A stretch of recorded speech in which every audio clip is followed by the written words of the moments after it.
artistes et politiques ne font pas forcément bon ménage, et à l'aube des élections présidentielles, rares sont ceux qui affichent ouvertement leur soutien à un candidat.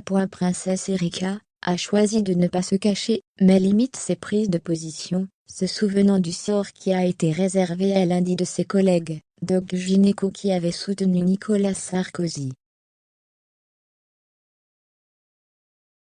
Princesse Erika a fait part sur les réseaux de ses intentions de vote pour le premier tour des élections présidentielles, le 10 avril 2022. Ce sera le leader de la France insoumise, Jean-Luc Mélenchon. La chanteuse et actrice de 57 ans est revenue sur ce sujet dans son interview aux Parisiens alors qu'elle va sortir un nouvel album, abordant de façon plus large l'investissement des artistes dans la politique.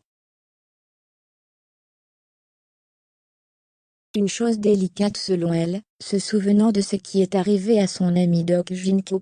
Princesse Erika accepte volontiers d'afficher qu'elle a voté pour Alexis Corbière comme député à Montreuil et qu'elle a envie que Mélenchon soit président. Mais l'engagement de cette maman de 2 enfants s'arrête là. L'entourage de Mélenchon m'a contacté plusieurs fois pour le soutenir plus concrètement, pour faire un clip, pour aller dans un meeting. Une petite vidéo, j'accepterais peut-être, mais s'afficher dans un meeting électoral, c'est ma limite, c'est trop dangereux. En 2011, j'étais allée à une réunion du Front de gauche dans ma ville, mais en catimini, cachée au fond de la salle. Pour illustrer son propos, elle se souvient alors de ce qui est arrivé à Doc Gineco. On voit bien ce qui est arrivé à mon copain Doc Gineco, qui est monté sur scène, avec Sarkozy surtout par amitié pour son fils.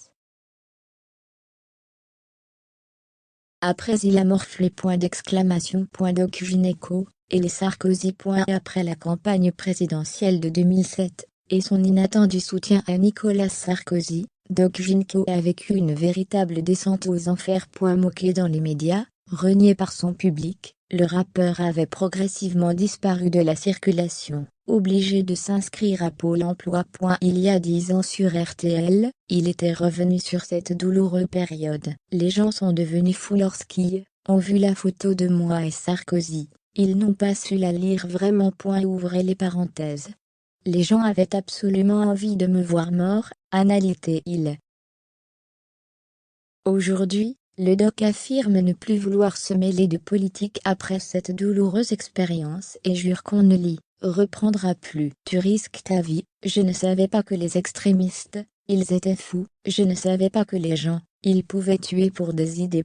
Le rappeur connaît bien Pierre Sarkozy, fils aîné de l'ancien président, avec sa première épouse Marie-Dominique Cuglioli, qui s'épanouit dans la musique et se prénomme, dans le milieu, DJ Mosley. C'est lui qui a produit son album Peacemaker, comme il le confiait dans une interview pour Téléstar en 2008. Pierre Sarkozy a fait tous les sons du disque, et l'a entièrement produit. Il m'a redonné du punch, l'envie. L'année dernière, personne ne voulait travailler avec moi. Bruno Bozir, son vrai nom, a rencontré celui qu'il considérait à l'époque comme son frère grâce à l'ex-chef d'État, dont il était déjà proche. On a très vite accroché. Pierre possède une culture soul, funk, hip-hop incroyable.